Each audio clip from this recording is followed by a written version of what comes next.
सुबह का समय था। गली में हल्की हलचल शुरू हो गई थी। पास के घरों से चाय और नाश्ते की खुशबू आ रही थी। रघु अपने छोटे से कमरे में सोया हुआ था। कमरा पुराना था, लेकिन उसमें एक अलग ही अपनापन था। चारपाई, एक छोटी मेज और कोने में रखा स्टोव ही उसकी दुनिया थी। अलार्म बजा और रघु की आंख खुल गई। वह उठकर बैठ गया और अंगड़ाई ली। रसोई के कोने में उसकी बहन गुड्डी नाश्ता बना रही थी। भैया, उठ गए? आज थोड़ा देर से जाना। रोज इतनी जल्दी क्यों जाते हो? देर से चलूंगा तो ठेला कौन लगाएगा? मेहनत ही तो हमारी कमाई है गुड्डी। गुड्डी ने उसके हाथ में चाय का कप दे दिया। पहले चाय पी लो, फिर काम शुरू करना। रघु ने एक घूंट लिया और बोला, बस यही चाय सुबह को अच्छा बना देती है। कुछ मिनट बाद रघु तैयार हो गया। उसने अपना पुराना बैग उठाया, जिसमें मसाले, चाय पत्ती और पकौड़े का आटा रखा था। फिर वह बाहर निकला और अपने ठेले के पास पहुंचा। ठेला छोटा था, लेकिन रघु उसकी बहुत देखभाल करता था। पहियों में थोड़ा तेल लगाकर उसने उसे साफ किया और धीरे धीरे गली के मोड़ की तरफ धकेलने लगा। रास्ते में लोग उसे देखकर नमस्ते करते थे। अरे रघु, आज फिर जल्दी? बहुत मेहनत करते हो बेटा। बस कोशिश करता हूँ कि दिन अच्छा जाए और कुछ चाय और पकौड़े बिक जाएं। कुछ ही मिनटों में रघु उस जगह पहुंचा जहां वह रोज अपना ठेला लगाता था। वह ठेला सेट करने लगा। कढ़ाई रखी, चाय का भगोना निकाला, आटा तैयार किया और गैस ऑन कर दी। हल्की गर्माहट और पकौड़ों की खुशबू हवा में फैलने लगी। रघु ने ठेला पूरी तरह सेट कर लिया था। कढ़ाई में तेल गर्म होने लगा था। चाय के भगोने से भाप निकल रही थी। धीरे धीरे लोग आने लगे। पहला ग्राहक एक ऑफिस जाने वाला आदमी था। उसके हाथ में फाइल थी और वह जल्दी में लग रहा था। वह रघु के ठेले के सामने रुका, ऊपर टंगे हुए मेन्यू बोर्ड को देखने लगा। मेन्यू पर लिखा था, आलू प्याज pakora, mix veg pakora, paneer chilli pakora, corn cheese pakora, पालक प्याज पकौड़ा, रघु स्पेशल मसाला पकौड़ा, अदरक इलायची वाली चाय। ऑफिस वाले ने हैरानी से कहा, अरे वाह रघु, इतने तरह के पकौड़े! ये तो किसी बड़े रेस्टोरेंट जैसा मेन्यू है। रघु मुस्कुराया और बोला, साहब, जमाना बदल रहा है तो पकौड़े भी बदलने चाहिए। ठीक है रघु, आज मुझे कुछ नया ट्राई कराओ। रघु ने पूछा। साहब, थोड़ा तीखा खाएंगे या हल्का? ऑफिस वाले ने सोचा और बोला, हल्का ही दे दो। ऑफिस में पेट खराब हो गया तो बॉस छुट्टी दे देगा, पर मजाक उड़ाएगा जरूर। रघु हंस पड़ा। उसने कॉर्न चीज पकौड़ा कढ़ाई में डाला। तेल में पकौड़ा छन छन की आवाज के साथ फूलने लगा। थोड़ी देर बाद रघु ने पकौड़ा प्लेट में रखकर ऊपर थोड़ी चटनी डाल दी और ऑफिस वाले को दे दिया। ऑफिस वाले ने पहला बाइट लिया और आंखें बड़ी करके बोला, अरे रघु, ये तो रेस्टोरेंट जैसा स्वाद है। तू इतना बढ़िया खाना ठेले पर बेच रहा है। साहब, ठेला हो या होटल, मेहनत का स्वाद समान ही होना चाहिए। चलो, मुझे रोज सुबह 2 कॉर्न चीज पकौड़े और 1 चाय पिलाया करो। आज से मैं तुम्हारा पक्का ग्राहक हूं। रघु की आंखों में खुशी आ गई। उसे लगा कि उसकी मेहनत रंग ला रही है। ठेले पर भीड़ बढ़ने लगी थी। लोग मेन्यू पढ़कर नए नए पकौड़े मांग रहे थे और रघु हर ऑर्डर को प्यार से बना रहा था। शाम होने लगी थी। रघु ने ठेला बंद किया और दिन की कमाई गिनी। आज कमाई अच्छी हुई थी। उसके चेहरे पर एक अलग ही खुशी थी। वह ठेला धकेलता हुआ घर की तरफ चला गया। गली में पहुंचते ही गुड्डी दरवाजे पर खड़ी मिली। भैया, आज काम कैसा रहा? रघु अंदर आया, बैग नीचे रखा और मुस्कुराते हुए बोला, बहुत अच्छा रहा गुड्डी, आज तो सारे पकौड़े बिक गए। गुड्डी ये सुनकर खुश हो गई। रघु ने जेब से पैसे निकालकर कहा, और सुन, इस महीने तेरी फीस की फिक्र मत कर, मैंने पूरे पैसे जमा कर लिए हैं। कल ही तुम्हारी फीस भर दूंगा। सच भैया? आपको पता है मैं डर रही थी कि इस बार शायद फीस नहीं भर पाएंगे। तुम बस पढ़ाई करती रहो, फीस की चिंता मुझे करने दो। रात को दोनों ने साथ में खाना खाया। बुड्ढी बातें करती रही कि वह आगे क्या पढ़ेगी, कैसे बड़े कॉलेज में जाएगी, और रघु चुपचाप उसकी बातें सुनता रहा, क्योंकि उसे उसकी खुशी देखकर ही खुशी मिल रही थी। थोड़ी देर बाद दोनों सोने चले गए। रघु के चेहरे पर आज थकान से ज्यादा संतोष था। ऐसे ही दिन बीतते गए और रघु का ठेला बहुत अच्छा चलने लगा। कमाई बढ़ने के कारण रघु ने एक छोटा सा स्टैंड किराए पर ले लिया, ताकि लोग बैठकर आराम से पकौड़े और चाय खा पी सकें। उसी समय रघु का एक गरीब दोस्त रवि ये सब देख रहा था। वह रोज स्टैंड पर रघु की मदद करता था, लोगों को खाना सर्व करवाता था और ठेले का काम संभालता था। इसके बदले रघु रोज उसे और उसके परिवार के लिए खाना दे देता था। कुछ दिनों में यह सिलसिला इतना अच्छा चल पड़ा कि ग्राहकी बहुत बढ़ गई। एक दिन रघु ने रवि से कहा, सुनो रवि, अब यहाँ बहुत लोग आने लगे हैं, मैं अकेले काम संभाल नहीं पा रहा। ऑडेन, तुम्हें भी देर रात तक काम करना पड़ता है, जिसकी वजह से तुम अपने बाकी काम भी ठीक से नहीं कर पाते। रवि ने तुरंत कहा, कोई बात नहीं रघु, मैं अपने कुछ दोस्तों को ले आता हूँ, वे भी हमारे साथ काम कर लेंगे। रघु ने सहमति में सिर हिलाया और बोला, हाँ, ये ठीक रहेगा, और अब हम दोनों पार्टनर बन जाते हैं। इस कारोबार को बढ़ाने में तुम्हारी भी बहुत मेहनत लगी है। जो भी कमाई होगी आधी तुम्हारी और आधी मेरी। दोनों ये सुनकर खुश हो गए। अगले दिन रवि अपने 3-4 दोस्तों को लेकर आया। सब मिलकर रघु और रवि की मदद करने लगे। धीरे धीरे उनका छोटा सा स्टैंड एक बड़े रेस्टोरेंट में बदल गया। उनका मेन्यू भी बढ़ गया। अब वे पकौड़ों के साथ साथ रोटी सब्जी, चाइनीज और इटालियन खाना भी बेचने लगे थे। हाँ भैया, जरा ऑर्डर ले लो। एक पनीर पकौड़ा, एक चिली पनीर पकौड़ा, एक प्लेट हक्का नूडल्स और 2 कप चाय ले आओ जल्दी से। जी साहब, अभी लाया। अरे वाह यार, इतना अच्छा खाना तो कहीं नहीं खाया। बहुत बढ़िया बनाया है। काम इतना बढ़ गया कि उनके बिजनेस की दूसरी ब्रांच भी खुल गई। एक दुकान पर रघु बैठता था, ओचेन पर रवि। समय के साथ रघु की आर्थिक स्थिति बहुत अच्छी हो गई थी।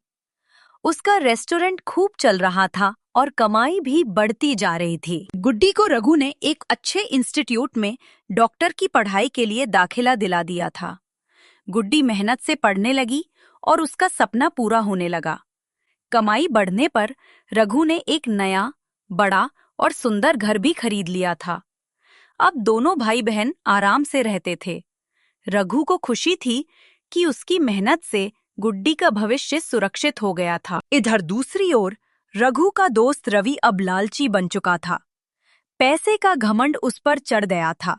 वह हर समय यही सोचता था कि कैसे ज्यादा से ज्यादा मुनाफा कमाया जाए। इसी लालच में वह खाने में मिलावट करने लगा और बहुत सस्ता व घटिया सामान लाने लगा। एक कर्मचारी ने आपत्ति की, साहब, ये बहुत सस्ता और खराब सामान है, हम इसे लोगों को कैसे खिला सकते हैं? रवि ने गुस्से में जवाब दिया, चुप रह, अपने काम से काम रख। तुझे पैसे देता हूं ना, जितना कहा जाए उतना कर, समझे? नौकरी जाने के डर से कर्मचारी चुप हो गया और उसका आदेश मानने लगा। उधर दूसरी शाखा में रघु अब भी वही ताजा, साफ और बेहतरीन सामान मंगवाता था। वो हर चीज सफाई से बनवाता था ताकि लोगों के स्वास्थ्य को नुकसान ना पहुंचे और स्वाद भी पहले जैसा बना रहे। धीरे धीरे रवि वाली शाखा में लोगों की शिकायतें आने लगी थीं। ग्राहकों को खाने का स्वाद पहले जैसा नहीं लग रहा था। चाय में पहले जैसी खुशबू नहीं होती और नूडल्स भी बासी लगते थे। एक दिन एक ग्राहक ने शिकायत की, भैया, पहले यहाँ का खाना बहुत अच्छा होता था, लेकिन अब इसमें न स्वाद है न ताजगी। क्या सामान बदल दिया है? रवि ने तिरछी नजर से देखा और रुखाई से बोला, खाना ठीक है, अगर पसंद नहीं तो दूसरी जगह से खा लो, दिन भर दिमाग मत खाओ। ग्राहक उसकी बात सुनकर हैरान रह गया। कुछ और लोगों ने भी रवि से बात करने की कोशिश की, लेकिन रवि हर किसी से बहस करने लगा। धीरे धीरे उसका व्यवहार बहुत बदल गया था। थोड़ा पैसा क्या आया, रवि के बोलने का अंदाज ही बदल गया। रवि रोज ही ग्राहकों की शिकायतों को नजरअंदाज करता रहा। वह किसी की बात सुनने को तैयार ही नहीं था। धीरे धीरे लोगों को समझ आने लगा कि रवि से बात करना बेकार है। अब ग्राहक एक एक करके रघु वाली शाखा में जाने लगे।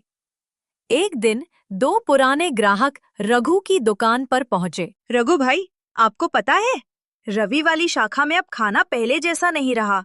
स्वाद खराब है, नूडल्स भी बासी लगते हैं। और रवि से बात करो तो वह बहस करने लगता है। ऐसा व्यवहार क्यों कर रहा है वो? रघु ये सुनकर हैरान रह गया। उसे विश्वास ही नहीं हुआ कि रवि इस तरह का सामान इस्तेमाल कर सकता है। नहीं भाई, ऐसा कैसे हो सकता है? हमने तो तय किया था कि खाना हमेशा ताजा ही बनेगा। हम झूठ क्यों बोलेंगे रघु? हम तुम्हारे पुराने ग्राहक हैं। हमने सोचा कि तुम्हें बताना जरूरी है। रघु कुछ देर चुप खड़ा रहा। उसके दिल में बेचैनी बढ़ने लगी। वह पूरे रास्ते सोचता रहा। रवि ऐसा कैसे कर सकता है? हमने ये काम मेहनत और भरोसे पर खड़ा किया था। उस रात रघु देर तक सो नहीं सका। वह बार बार यही सोचता रहा कि अगर यह मामले ऐसे ही चलते रहे तो पूरे बिजनेस की साख खराब हो सकती है। अगले दिन सुबह जैसे ही रघु अपने रेस्टोरेंट पहुंचा, उसे और भी लोगों की शिकायतें मिलने लगीं। हम अब कभी रवि वाली शाखा नहीं जाएंगे। रवि बहुत घमंड में रहने लगा है। अब मुझे रवि से बात करनी ही होगी। बिजनेस सिर्फ पैसे से नहीं, भरोसे से चलता है। अगले ही दिन रघु अचानक बिना बताए रवि वाली शाखा पर पहुंच गया। वह यह जानना चाहता था कि बातों में कितनी सच्चाई है।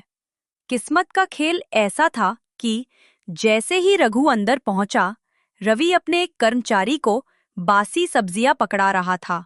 ये ले, यही सब्जियां इस्तेमाल कर, सस्ती पड़ी है। ग्राहक क्या जानेगा, मसाले तेज डाल देना, स्वाद छिप जाएगा। लेकिन साहब, ये तो थोड़ी खराब लग रही हैं।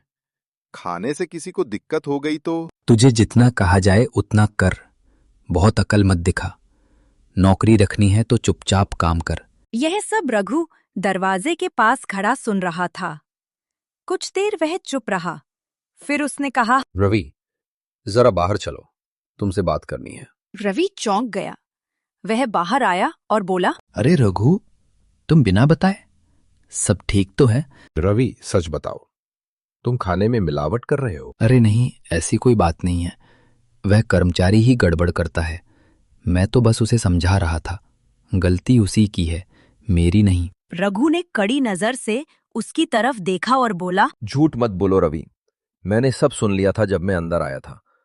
तुम खुद उसे बासी सब्जियां इस्तेमाल करने को कह रहे थे। रवि एक पल के लिए चुप हो गया। फिर बोला, और अगर कहा भी तो क्या, कुछ पैसे बच जाएंगे। बिजनेस है, दान पुण्य नहीं। रघु ये सुनकर और भी दुखी हो गया। बिजनेस सिर्फ पैसे से नहीं चलता रवि। हमने भरोसे और मेहनत पर यह काम शुरू किया था। लोगों की सेहत से खेलोगे तो एक दिन सब खत्म हो जाएगा। रवि ने मुंह फेर लिया, मानो उसे अभी भी अपनी गलती समझ नहीं आ रही थी। ठीक है रवि, लगता है तुम्हें अपनी गलती पर अभी भी कोई पछतावा नहीं है। इसलिए आज से हमारी पार्टनरशिप खत्म। मैं तुम्हें लोगों की सेहत के साथ खिलवाड़ नहीं करने दे सकता। तुम ऐसा नहीं कर सकते रघु। इस शाखा को मैंने संभाला है, ये मेरी है। रवि, शायद तुम भूल रहे हो कि यह बिजनेस मेरा है।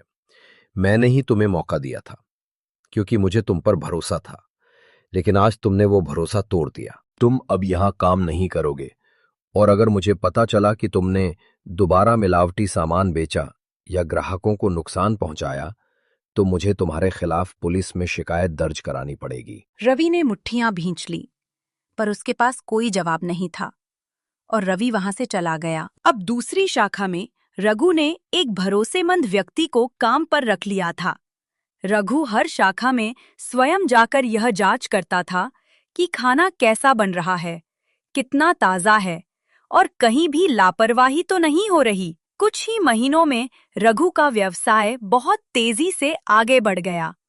लोग उसके रेस्टोरेंट की तारीफ करने लगे और ग्राहकी पहले से कहीं ज्यादा बढ़ गई। उधर रवि को अपने कर्मों की सजा मिल चुकी थी। तो देखा दोस्तों, हमें इस कहानी से यही सीख मिलती है कि कभी भी खाने में या किसी भी काम में धोखा नहीं करना चाहिए। सच्ची मेहनत और ईमानदारी से किया गया काम हमेशा खुशी और सफलता देता है। अगर आपको ये कहानी अच्छी लगी हो तो वीडियो को लाइक जरूर कीजिएगा, चैनल को सब्सक्राइब कर लीजिएगा और कमेंट करके बताइएगा कि आपको कहानी में सबसे अच्छी बात कौन सी लगी।